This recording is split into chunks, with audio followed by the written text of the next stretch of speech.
Hello students, how are you all. सभी अच्छे हैं। चलिए, अच्छी बात है। तो स्टूडेंट, इस वीडियो के थ्रू हम लोग स्टार्ट कर रहे हैं केमिकल रिएक्शंस एंड इक्वेशन का topic, types of chemical reactions.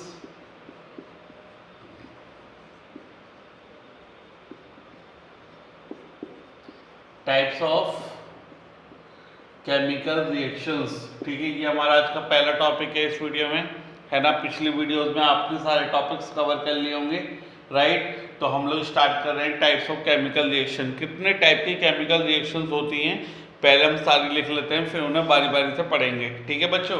पहली reaction that is combination reaction.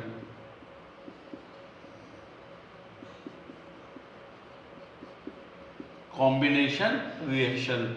Second is decomposition reaction. Decomposition reaction, ठीक है बच्चों। डिकम्पोजिशन रिएक्शन स्टूडेंट, तीन टाइप से डिकम्पोज होती है रिएक्शन, ठीक है, वो हम लेटर ऑन पढ़ेंगे। Third is displacement reaction.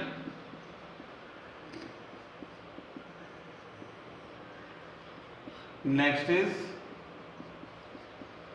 Double displacement reaction.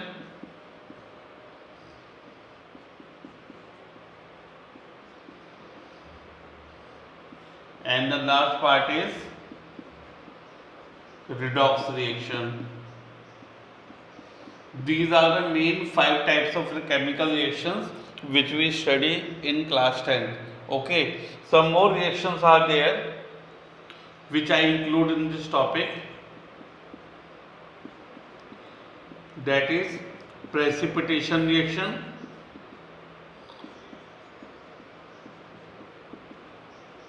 ठीक है, precipitation reaction, exothermic reaction,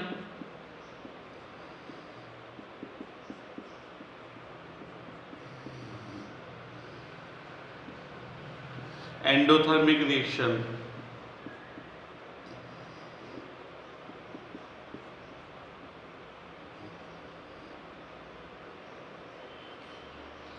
There is one more reaction that is neutralisation reaction.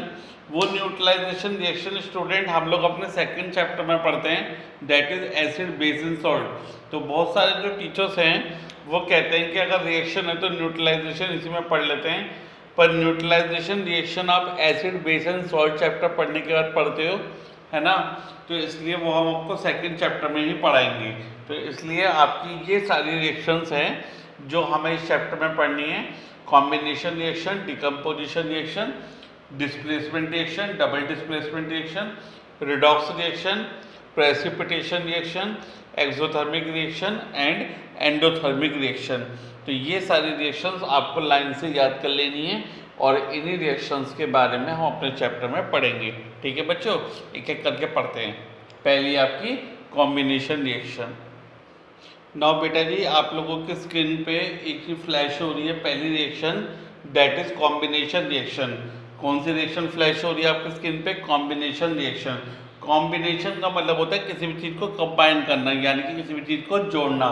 तो वो रिएक्शन जिसमें दो या दो से ज़्यादा रिएक्टेंट, वो रिएक्शन जिनमें दो या दो से ज़्यादा रिएक्टेंट आपके सिंगल प्रोडक्ट बनाते हैं, ठीक है। दो या दो से ज़्यादा रिएक्टेंट आपस में कंबाइन करते हैं और सिंगल प्रोडक्ट आपका बनाते हैं, then that reaction is called combination reaction, यानी चीज़ों को कंबाइन करना। That reactions are called combination reaction, ठीक है बच्चों।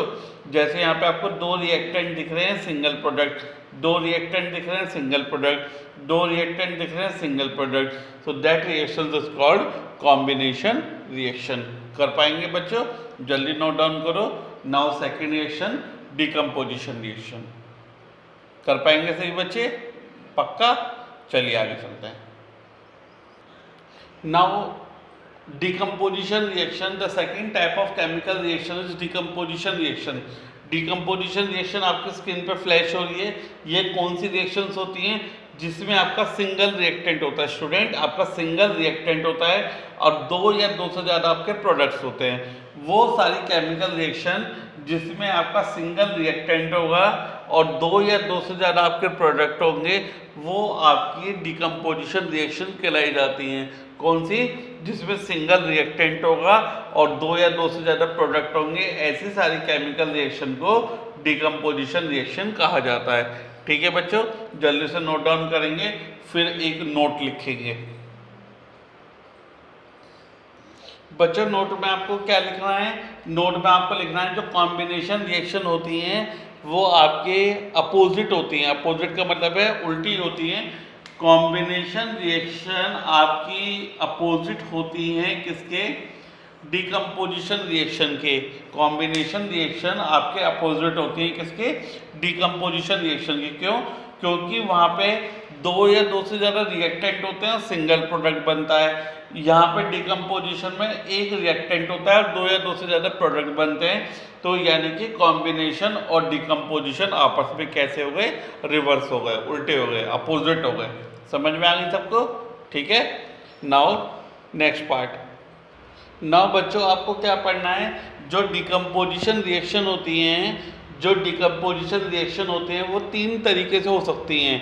यानी जो एक आपका रिएक्टेंट है वो 3 तरीके से डिकम्पोज हो सकता है। बच्चों डिकम्पोजिशन रिएक्शन कितने तरीके से हो सकती है? 3 तरीके से हो सकती है। ठीक है। पहला तरीका है आपका हीट से। हीट से आपकी डिकम्पोजिशन रिएक्शन होती है। तो जो डिकम्पोजिशन रिएक्शन आपकी हीट से होती है उसे क्या बोला जाता है? Thermal decomposition. क्या बोला जाता है? Thermal decomposition. और उसके जो 2 ही एग्जाम्पल्स हैं बेटा बहुत ज़्यादा इंपॉर्टेंट हैं, पेपर में आते हैं दैट इज। ठीक है। इसके जो 2 ही एग्जाम्पल्स हैं बहुत ज़्यादा इंपॉर्टेंट हैं। या तो डिकम्पोजिशन ऑफ आयरन सल्फेट आएगा या डिकम्पोजिशन ऑफ लेड नाइट्रेट आएगा। आएगा ही आएगा आपके पेपर में, दोनों में से एक। तो इसलिए बहुत अच्छे से प्रिपेयर कर लेंगे से क्या होता है डिकम्पोजिशन ऑफ आयरन सल्फेट, कि जो डिकम्पोजिशन रिएक्शन आपकी हीट से होती है तो थर्मल डिकम्पोजिशन बोलते हैं। और डिकम्पोजिशन ऑफ आयरन सल्फेट से आपकी आयरन ऑक्साइड बनती है, सल्फर डाइऑक्साइड बनती है और सल्फर ट्राइऑक्साइड बनती है। डिकम्पोजिशन ऑफ लेड नाइट्रेट से आपका लेड ऑक्साइड बनता है, नाइट्रोजन डाइऑक्साइड बनता है और ऑक्सीजन बनती है। ठीक है बेटा, ये आपको पेपर में लिखना होगा कि डिकम्पोजिशन ऑफ लेड नाइट्रेट से आपका लेड ऑक्साइड बनता है, नाइट्रोजन डाइऑक्साइड बनती है और ऑक्सीजन बनती है। समझ पाएंगे? पेपर के लिए कर लेंगे। ये दोनों बहुत इंपॉर्टेंट हैं, that is called thermal decomposition. ठीक है। Next one is now students the second decomposition reaction that can be carried out by electricity, that is the second reaction of decomposition is decomposition by electricity, that is called electric decomposition, right? Electric decomposition आप लोग पढ़ रहे हैं, that is decomposition carried out by electricity. ठीक है। इसमें आपको 2 example पढ़ने हैं, वाटर का डिकम्पोजिशन पढ़ना है और आपको सोडियम क्लोराइड का डिकम्पोजिशन पढ़ना है। ठीक है, ये आपके कोर्स में है। तो वाटर का डिकम्पोजिशन होगा, हाइड्रोजन और ऑक्सीजन में कन्वर्ट हो जाएगी। सोडियम क्लोराइड का डिकम्पोजिशन होगा, सोडियम क्लोराइड का डिकम्पोजिशन होगा तो सोडियम बनेगा, क्लोरीन गैस आपकी सेपरेट हो जाएगी, right. This is called electric decomposition. और आपको एक नोट करके पॉइंट याद करना है। मैंने आपको बार बार बताया कि हमारे नोट जरूर याद करेंगे, क्योंकि नोट्स में से आपके क्या आते हैं, क्वेश्चंस आते हैं छोटे छोटे, आपको जरूर मिलेंगे। आज का क्वेश्चन क्या है? During the electrolysis of water जो हाइड्रोजन और ऑक्सीजन का रेशियो है वो क्या रहता है बेटा? 2:1। देखिए यहाँ पे जब आपका वाटर का डिकम्पोजिशन हुआ तो हाइड्रोजन और ऑक्सीजन में कन्वर्ट हुई। ठीक है। हाइड्रोजन कितने अमाउंट में? 2 अमाउंट में। ऑक्सीजन कितने अमाउंट में? 1 अमाउंट में। तो जो हाइड्रोजन और ऑक्सीजन का रेशियो रहेगा वो क्या रहेगा आपका? 2:1। तो that is during the electrolysis of water the ratio of hydrogen and oxygen gas is 2:1। कर लेंगे सभी लोग? ठीक है, आगे चलते हैं। Now the third decomposition reaction, that is decomposition reaction that can be carried out by light. तो जो डिकम्पोजिशन रिएक्शन आपकी लाइट से होती हैं उन डिकम्पोजिशन रिएक्शन को क्या बोला जाता है? Photo decomposition reaction. क्या बोला जाता है? Photo decomposition reaction. इसके 2 एग्जाम्पल पढ़ते हैं हम अपने कोर्स में, decomposition of silver chloride and silver bromide. आपसे क्या पूछा जा सकता है? जो डिकम्पोजिशन ऑफ सिल्वर क्लोराइड और सिल्वर ब्रोमाइड होता है वो कौन सा डिकम्पोजिशन होता है? फोटो डिकम्पोजिशन रिएक्शन होता है। कौन सा डिकम्पोजिशन होता है? फोटो डिकम्पोजिशन रिएक्शन होता है, ठीक है। और इस रिएक्शन को कहाँ इस्तेमाल करते हैं? ब्लैक एंड व्हाइट फोटोग्राफी में। इस रिएक्शन को कहाँ इस्तेमाल करते हैं? ब्लैक एंड व्हाइट फोटोग्राफी में। फिर से नोट आ गया, पेपर के लिए बहुत इंपॉर्टेंट है। आपसे दो क्वेश्चन बन सकते हैं, which reaction is used in black and white photography? Photo decomposition reaction. और फोटो डिकम्पोजिशन रिएक्शन कहाँ पर इस्तेमाल होती है? ब्लैक एंड व्हाइट फोटोग्राफी में। बोलो कर लेंगे, ओके। नाउ स्टूडेंट, ये आपके थर्ड टाइप की रिएक्शन है डिस्प्लेसमेंट रिएक्शन। डिस्प्लेसमेंट रिएक्शन आपकी स्क्रीन पर फ्लैश हो रही है। ये रिएक्शंस कौन सी होती हैं? Those reaction in which high reactive element will displace less reactive element from there compound. एक हाई रिएक्टिव एलिमेंट जिसकी रिएक्टिविटी ज़्यादा होगी वो लेस रिएक्टिव एलिमेंट को डिस्प्लेस कर देगा उसके कंपाउंड से। Those reaction in which high reactive element will displace less reactive element from their compound are called displacement reaction। ये दोनों एग्जाम्पल बहुत इंपॉर्टेंट है आपके पेपर के लिए, आप लोग याद रखेंगे। Zinc plus copper sulphate gives zinc sulphate plus copper. Iron plus copper sulphate gives iron sulphate plus copper. तो यानी कि जिंक की रिएक्टिविटी ज़्यादा है, ये क्या काम करेगा? कॉपर को डिस्प्लेस करेगा और खुद अटैच यहाँ पे हो जाएगा और कॉपर को क्या कर देगा?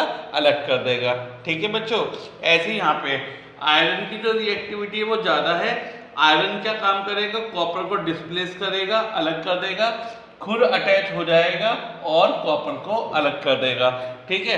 तो that is called displacement reaction. अब पढ़ने वाली कंडीशन क्यों है, मैं क्यों बोल रहा हूँ कि ये इंपॉर्टेंट है? क्योंकि ये जो आपकी दोनों की दोनों रिएक्शन है ये चेंज इन कलर में भी आती हैं। आपकी किस में आती है बेटा? चेंज इन कलर में। जो आपने पढ़ी थी कैरेक्टरिस्टिक ऑफ केमिकल रिएक्शन, उसमें ये दोनों रिएक्शन आप लोग लिख सकते हैं। क्योंकि कॉपर सल्फेट का कलर होता है ब्लू, जिंक सल्फेट होता है कलरलेस। तो यहाँ पे सॉल्यूशन का कलर चेंज हो गया, तो चेंज इन कलर में आप लिख सकते हो। ऐसे ही यहाँ पे कॉपर सल्फेट आपका ब्लू कलर का होता है, आयरन सल्फेट आपका कैसे कलर का होता है? लाइट ग्रीन कलर का होता है। कैसे कलर का? लाइट ग्रीन कलर का। तो ये भी आप चेंज इन कलर में दोनों रिएक्शन लिख सकते हो, इसलिए ये इंपॉर्टेंट है, ठीक है बच्चों। तो अगर आपसे पूछा जाए पेपर में, एनसीईआरटी का क्वेश्चन भी है कि जो कॉपर सल्फेट का जो कलर है ऐड होने पे क्यों चेंज हो गया, तो आप क्या बोलेंगे बच्चों कि जो कॉपर सल्फेट का कलर है वो आयरन के ऐड होने पे क्यों चेंज हो गया? क्योंकि जो ब्लू कलर का सॉल्यूशन था वो आपका आयरन सल्फेट, कैसे कलर का होता है आयरन सल्फेट? ग्रीनिश कलर का होता है, तो वो ग्रीनिश कलर के सॉल्यूशन में कन्वर्ट हो गया बच्चों, ठीक है। तो यानी कि इसका कलर चेंज हो जाता है। इस तरीके का क्वेश्चन आपके पेपर में एनसीईआरटी में भी गिवन है और आपके पेपर में भी आता है। कर पाएंगे सही बच्चे?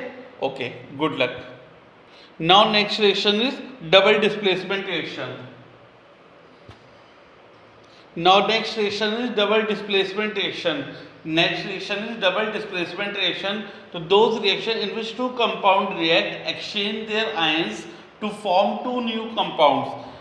Students, वो सारी डिस्प्लेसमेंट रिएक्शन जिसमें आपकी दो कंपाउंड रिएक्ट करते हैं, दो कंपाउंड रिएक्ट करते हैं, अपने आयंस एक्सचेंज करते हैं और दो नए कंपाउंड बना लेते हैं, उन सारी केमिकल रिएक्शंस को डबल डिस्प्लेसमेंट रिएक्शन बोला जाएगा। पहली बात कंडीशन क्या है कि दो कंपाउंड होने चाहिए और वो अपने आयंस को एक्सचेंज करेंगे। देखो जैसे यहाँ पे दो आयंस हैं, कटायन अनायन, कटायन अनायन, तो ये इसके साथ जुड़ जाएगा, ये इसके साथ जुड़ जाएगा।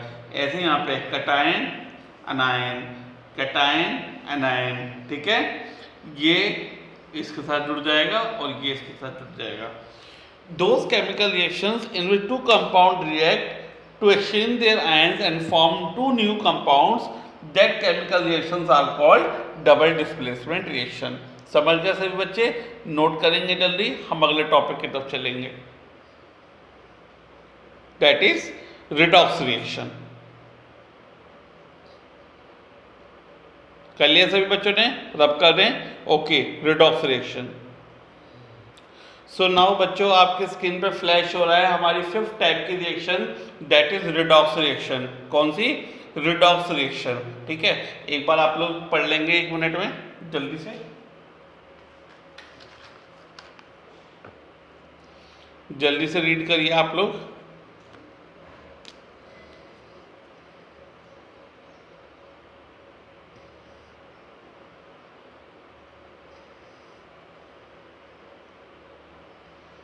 कर लिया सभी बच्चों ने read? Okay, so those chemical reactions in which reduction and oxidation take place simultaneously, वो सारी रिएक्शन जिसमें रिडक्शन भी होगा एक ही रिएक्शन में और ऑक्सीडेशन भी होगा, तो उन सारी रिएक्शन को रिडॉक्स रिएक्शन बोला जाएगा। क्या बोला जाएगा? Redox reaction. ठीक है, अब ऑक्सीडेशन का मतलब क्या होता है और रिडक्शन का मतलब क्या होता है? पूछेंगे ना कि रिडक्शन क्या होता है, ऑक्सीडेशन क्या होता है। अच्छा, पहले याद रखेंगे जिसका ऑक्सीडेशन होता है वो रिड्यूसिंग एजेंट होगा, जिसका रिडक्शन होता है वो ऑक्सीडाइजिंग एजेंट होगा। ठीक है, चलो आगे। ऑक्सीडेशन का मतलब होता है एडिशन ऑफ ऑक्सीजन, यानी कि एक एलिमेंट का क्या हो रहा है, एक एलिमेंट में ऑक्सीजन ऐड हो रहा है, तो दैट इज कॉल्ड ऑक्सीडेशन हो रहा है उसका। रिमूवल ऑफ हाइड्रोजन, अगर किसी भी कंपाउंड में से हाइड्रोजन अगर रिमूव हो रहा है प्रोडक्ट साइड में, तो यानी कि आपका ऑक्सीडेशन हो रहा है। या तो ऑक्सीजन से देखेंगे या हाइड्रोजन से देखेंगे। ठीक है, या तो दोनों के दोनों हाइड्रोजन से देखेंगे, दोनों के दोनों ऑक्सीडेशन से देखेंगे, यानी ऑक्सीजन से देखेंगे। ठीक है, ऑक्सीडेशन का मतलब होता है एडिशन ऑफ ऑक्सीजन, रिडक्शन का मतलब होता है रिमूविंग ऑफ ऑक्सीजन। अब हाइड्रोजन से देखो, अगर रिमूविंग ऑफ हाइड्रोजन है तो ऑक्सीडेशन, और अगर एडिशन ऑफ हाइड्रोजन है तो रिडक्शन। ठीक है, और क्वेश्चन करते वक्त ध्यान रखेंगे रिड्यूसिंग एजेंट कौन होते हैं, जिनका ऑक्सीडेशन होता है, और ऑक्सीडाइजिंग एजेंट कौन से होते हैं, जिनका रिडक्शन होता है। बोले कर पाएंगे क्वेश्चन में? बाकी का जो आपका चीज़ें हैं वो आपको क्वेश्चन में समझा देंगे जब न्यूमेरिकल्स करेंगे। फिलहाल आप थ्योरी पढ़िए, थ्योरी याद करिए। ठीक है, कर ली सबने? चलिए next part. Now the next reaction which can be flashed on your skin is precipitation reaction. So precipitation reaction वो रिएक्शन होती हैं जिन रिएक्शन में एक insoluble प्रोडक्ट बनता है। क्या बनता है? एक insoluble कंपाउंड फॉर्म्ड होता है प्रोडक्ट में। उन सारी केमिकल रिएक्शंस को प्रेसिपिटेशन रिएक्शन बोला जाता है। ठीक है, insoluble प्रोडक्ट को क्या बोला जाएगा? प्रेसिपिटेट। और पीपीटी भी प्रेसिपिटेट को ही बोलते हैं, शॉर्ट फॉर्म होती है प्रेसिपिटेट की PPT. For example BaCl2 plus H2SO4 gives BaSO4 plus 2HCl। ये जो आपका BaSO4 है ये व्हाइट कलर का पीपीटी होता है, इसलिए ये किस कैटेगरी में आएगा? प्रेसिपिटेशन रिएक्शन में आएगा। ठीक है, एक लाइन नोट करके लिखेंगे,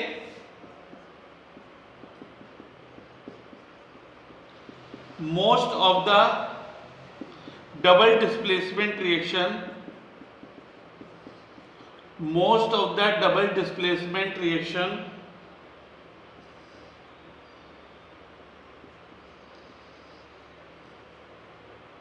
are precipitation reaction,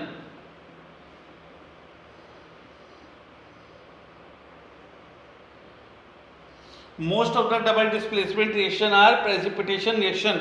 अगर आपसे पेपर में बच्चों क्वेश्चन पूछा जाता है कि एक रिएक्शन लिखिए जो डबल डिस्प्लेसमेंट भी है और प्रेसिपिटेशन भी है, तो आप कोई सी भी डबल डिस्प्लेसमेंट रिएक्शन लिख दीजिए, वो सारी आपकी डबल डिस्प्लेसमेंट भी होगी और प्रेसिपिटेशन भी होगी। राइट बच्चों?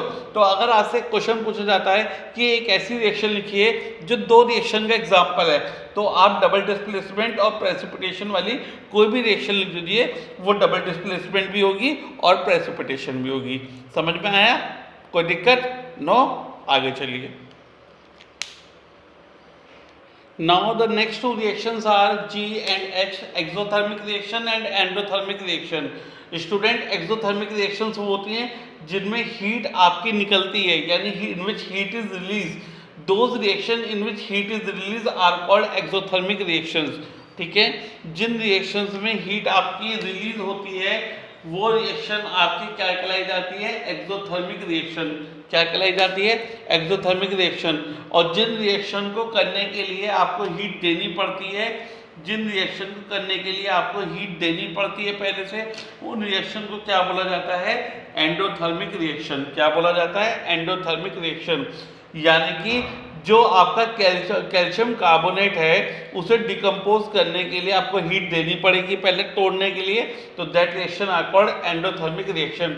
बोला जा सकता है कि कॉम्बिनेशन रिएक्शन आपकी एक्सोथर्मिक होती है, कॉम्बिनेशन रिएक्शन आपकी एक्सोथर्मिक होती है, और डिकम्पोजिशन रिएक्शन आपकी कैसी होती है, एंडोथर्मिक होती है। बोलो कर पाएंगे?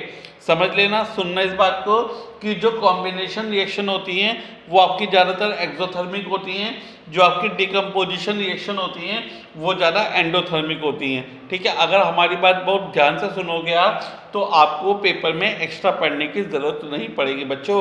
ठीक है, तो बहुत ध्यान से सुनना है, बहुत ध्यान से पढ़ना है। ठीक है, कॉन्सेप्ट सुनते रहें और पढ़ते रहें। ठीक है, सभी सुनना है और सभी लिखना है। समझ रहे हैं? पेपर में से बाहर से नहीं आएगा।